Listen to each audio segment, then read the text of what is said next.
myself to North Carolina or South Carolina or Florida to go camping, to go hiking, just to explore, to experience something, a culture, a community that's different. Um,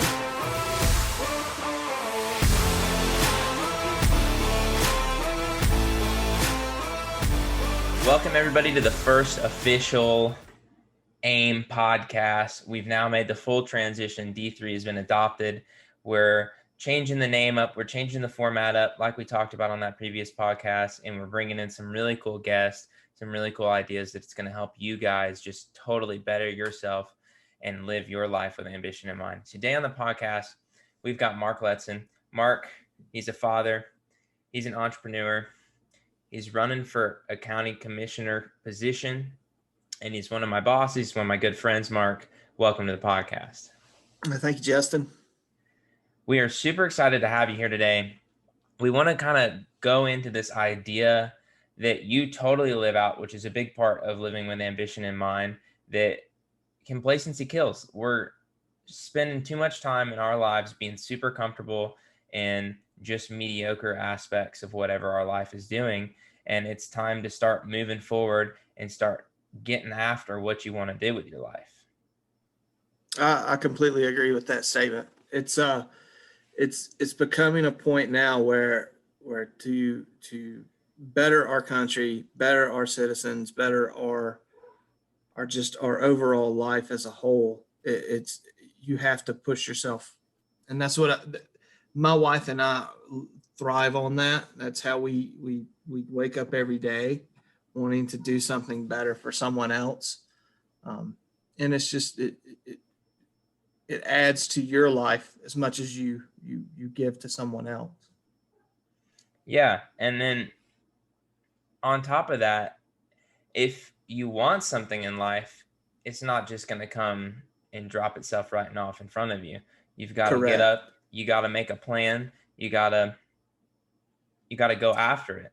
You have to seek the ambition. You have to be ambitious in your life as well. And that's kind of where we're going to tie it all in today. Like, Mark, you could totally be fine. And there's a lot of people that are my age bracket or a little younger that would totally be fine with your position that you have at Trillium, which is where I worked under you. They would just be like, this is where I'm just going to sit for the rest of my life. And then on top of that, you guys have, you and Brandy, you have your pharmacy as well. So that would be enough for someone to be like, okay, that's all I need right there. But that's not enough for you guys. And I kind of want you to tell us some reasoning why you want more. Well, there's a large gap in our community, especially of complacency. When people graduate from high school or graduate from college, they stop. And I've never been that person. I've always looked for the next thing. And it was embedded in me from a young age. My grandfather was an entrepreneur as well. And his businesses were not stabilized in one location. He was constantly looking for the next way to earn an income, to provide for his family, to give them the things that they didn't have. Not that I grew up in a home where we needed something. It was more of a, my father didn't believe in traveling beyond state borders. When I turned about 15, I started driving myself to North Carolina or South Carolina or Florida to go camping, to go hiking, just to explore, to experience something, a culture, a community that's different. From that point, I think it is really when it started to shape. And my brother went to University of Georgia. My parents, I assumed, thought that I was going to be going there, but I threw them a curveball and left the state and went to Mississippi State. They said, "When do you go to school?" I said, "I leave tomorrow." And off I went. And, it has to be self-driven. No one's going to wake up and say, you should be an entrepreneur. You should be a civil servant. You should be, and you have to be able to say, I can control this. I can still progress, still can contribute to my family, take care of the things that need to happen, and still be looking forward. Um, I'm content with my job. I love it. I get to meet great people like you, um, people from all over the Southeast and the world. But there's always that next thing is if I've hit my plateau here, what's left? And for me, it's always been 2, 3 years down the road, I'm looking for something else. Even if I'm still working full time for a person, I can I can be investing in a piece of property that's generating an income, or devoting some of my time to the community to make it a better place for others to live, um, be it through education or just volunteership. And I think that that's one area where our country really lacks. I mean, there's motivation, you can see it in the streets, but the leadership and the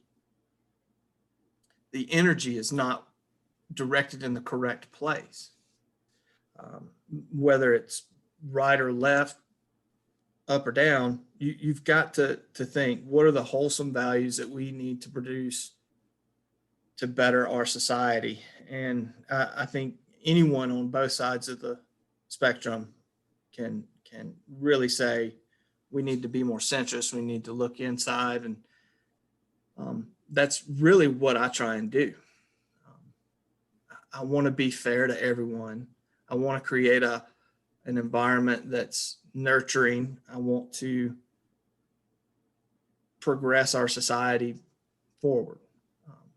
At the pharmacy, we try and bring in new things that CVS has. I mean, it's a simple process. I mean, it's a lot of time that takes to go into just adding a new service, but you have to be looking at that because everyone else is.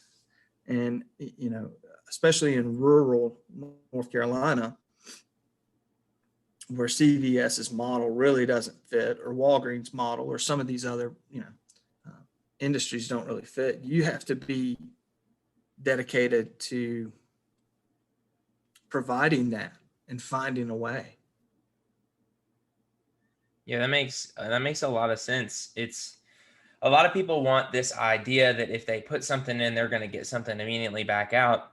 And that's usually just not how life works. And what I see you're saying is that it's a good idea. And we're not even talking financial at this point. It's a good Right. idea to invest not money, but time, resources, your own well being into things that are going to prosper, not just you, but continuation into your community for the next few years. Correct. 4 things I do that are not paid, that are completely my time, are boards and Cub Scouts. Um, Girls are allowed in Cub Scouts. They're allowed in Boy Scouts now. I have a 7-year-old daughter who saw my Eagle Scout sash and said, I want to do that.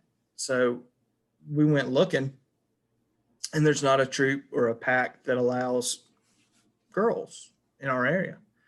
So I got together with a couple other dads and moms, and we started one.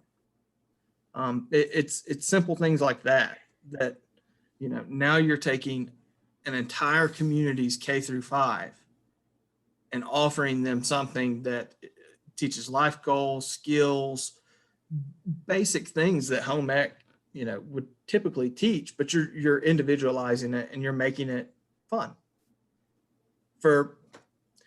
We haven't had a kid that, we've raised money so that children that need it don't have to pay. I mean, that's it. It really has grown from about 10 kids to about 40 kids at this point.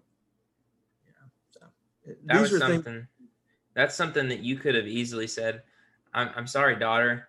I think that we're just not, you can't do it. There's nowhere around here that we can do it. And I guess you can just sit and watch TV more or something like that. But instead you took the initiative, and now look at what you're impacting. You've had all these kids who may not get that positive role model or positive influence on them, and look at how many of them there are now. Correct. And a lot of them, we don't publicly advertise for more kids. They just word of mouth enjoy that interaction with adults, older, seniors, and their friends. And especially with us being two schools, they get to meet kids that they've never met before in their own town. So you're building that community bridge, and you're also instilling the this is how things happen in real life to them. They understand, when I tell Cece, hey, we've got homework, there's priorities still. So she has to meet those goals to get to that priority, or to get to that goal. Let me rephrase that. She has to attain her goals of the week to get to that priority that she sees on Saturdays.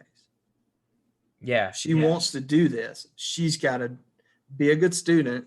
She's got to, attend class and get there on time. Otherwise, we're not going to allow her to go. And a lot of the other parents are the same way. You have to instill that goal drivenness into them at this point. I don't want to say instill, but you've got to teach it. That makes total sense. Back when I was in elementary and middle school, and it's not that my parents weren't like physically able to provide for me or anything like that, but I have lots of friends that would say, oh, why do you get good grades? And I was like, well, or why do you work hard? Why do you study? Why do you do things to get better?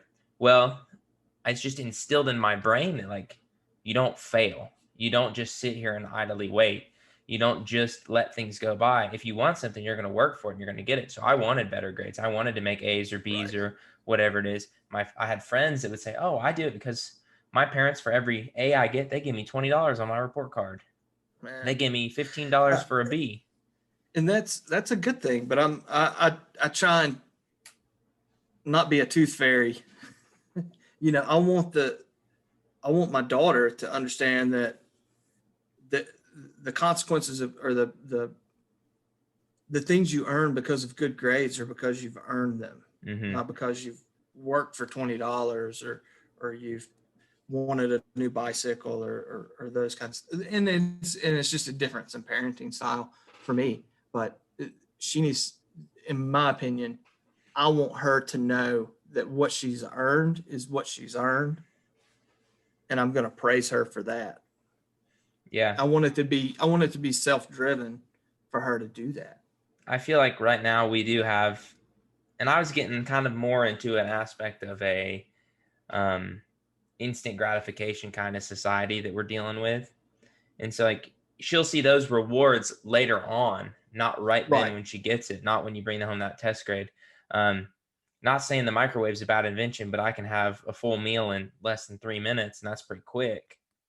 But that mindset instills people to think that they don't need to work towards anything. If you look at the way that we started Ambition in Mind, there was kind of a lacking idea that we saw that we could fill a spot in. This movement, this idea that this community that we could inspire people through. And that's why we decided that we were going to do this. And no, it's not going to be this multi-million-dollar company until years down the road. But right now, it can be this movement that's inspiring people to be better than they were yesterday. The initial investment, and I'm sure y'all have learned about cost benefit analysis. Oh yeah. In your schools and all that. The initial investment for a business, depending on if you're purchasing or if you're starting from scratch, is so high that it scares a lot of people. But what you're doing is you're building something, you're adding pieces, you're expanding your footprint, and eventually it will pay off, either financially or just for yourself to say, look at how big this thing is I've gotten. For us, we look at it on a 10-year financial plan, and we're about 7 years into that plan. hopefully in 7 years, my wife will be able to say, you know what, I want to take a more clinical role, not sit on the bench, be able to get more into the customers, profiles and help them from the standpoint of let's get their meds straight. Let's make sure that they're doing the best that they can from a medical perspective, not just a dispensing perspective. And that's what we look at it as. We won't make any more money at 10 years. It'll be exactly the same. But we know that now she can afford to pay that person to continue the dispensing, still make a salary, and divert her attention now to growing her clinical side. And that's how we look at, you have to look at it. You just have to. We don't pay attention to what other people are doing. And it's kind of a strange statement. We're not concerned about how they run their operations and what they're doing. We're looking at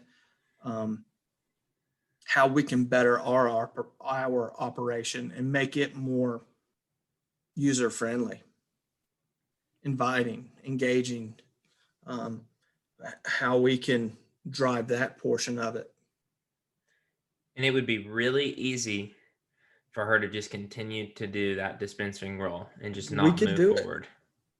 We've even talked about hiring a robot. I mean, you want to talk about making it mundane and just completely boring.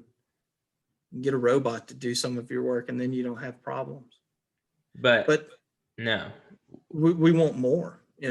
She wants to step even further out with me and start helping locals who probably can't afford to live up here find a place, maybe build a place. Mm-hmm. That's in a service industry driven. Jackson County is so reliant on tourism to fill gaps in this county financially. And one of the things that you're starting to see is that the people that fill those gaps don't have a place to live or an affordable, adequate place to live. And that's our next step is how do we create something, our next business that one allows us to do this and break even, but two, allow someone to step into this, pay it forward, so to speak, and step in here at a low cost option. Yeah, that's incredible. You're totally bought into this community. You're totally bought into the idea of making it better. And I think this is a good kind of transition into the more aspect of why you don't only want to be on these volunteered board positions anymore, but you're deciding to take the step. And it's not an easy step. It's a big step. I've seen what you've had to go through. I've seen the kind of like stuff you've had to, the hoops, literal hoops that you've had to jump through to get just to a point of being on the election for the county commissioner position. It's been about a 4-year process. From the time I started serving on boards, about 2 years ago, I said, now's the time with our current area. But about 4 years ago, I told Randy that I'm ready to jump into an elected official position so that I can start steering these committees into finding solutions for problems that we're facing. And, a couple of years ago, it became more and more evident that there needed to be a leadership changeover, just in our area, but for the county. We need to have people that are not just in it to fill a seat. They're there to help our county grow and really push our economy in its direction so that we can focus on these small businesses that need help, especially with 107 starting to, I know the project's been pushed to 2025, but we need to be looking at isolating those companies and saying, look, you're 5 years away from being relocated, or there will be an impact. What can we do to help? How can we, mitigate the loss? And that from a county perspective needs to be communicated. And I've yet to really see much communication from anyone, even including DOT. So, these are things that need to be addressed now. And it's not just for now, it's for 10 years down the road. Yeah, I know, especially coming from a student perspective, is we may not be here for the longest time unless you're crazy like me and decide to go back for a graduate degree. And then I'm here for 7 years. But the students, they see the impact of the community in the growth is growing right now in Cullowhee. Yeah, it's huge. I mean, you can watch it. I watched them tear down a building the other day, and I'm still watching them build new parking decks and new dorms and stuff. Right. And I feel like the students, they see all this stuff, but they don't understand what's going on. And I think that's what that leadership could impact, is if you can kind of get into the community, maybe we could open up more of an opportunity for students to get more plugged in. Well, to not be a nuisance in the community, really. Right.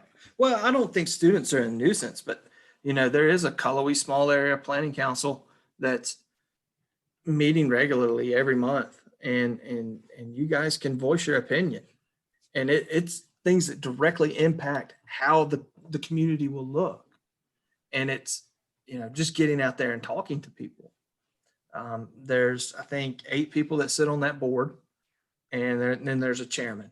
But it's done through the planning council, and everything from roads to businesses to the height of the dormitories that you're going to have built in the next year and a half. All of these things go to that council, and then it goes to the commissionership. So you can have a direct impact now. If you're a resident of Jackson County, live in Cullowhee, you can apply to be on that board. I think that's a very unique aspect about Western Carolina. The ability of it not being so ginormous and taking over this entire town, that you can get plugged in with a community like that. And I think that can totally alter your college experience as well. I know as soon as I met some people outside of campus, it was just a whole world change. Now you're looking at everything from a 10,000 foot level when you were just at the sea level. No, that's awesome. I think if there's 2 people that wanted to be on that board, the impact that they could have on their community immediately is vast. Just saying their opinion or getting out and talking to the university students and finding out what they think and helping drive that community. Because you are part of our community. But that's back to this idea of just, we don't want to sit idly by. We don't want to just kind of wait for things to happen, and we don't want to just see what happens. If you want something in this world, it's time for you to get up and time for you to start going after it. Right. I mean, you can't lose 5 pounds just by saying I want to lose 5 pounds. No, you gotta be a physical change, a mental change, and it's got to happen. Mark, I think that was some really, really good stuff. I want to thank you so much just for your time, taking a few minutes to sit down with me and kind of chat. I know we see each other back and forth, but it's good to kind of get this down for other people to listen to. Is there any kind of finishing thoughts you want to leave the sure. I mean, I'll be on campus October 28th for the Democracy Day. So if you guys have any questions, if y'all want to just come out and meet the sassiest 7-year-old you've ever seen, feel free to stop by. We'll be at, I'm not sure of the location yet, so I'll forward that whenever it comes to me. Awesome. Well, for now, the AIM podcast, this is Justin. For Mark, guys, thanks so much for listening. Have a great week, as always.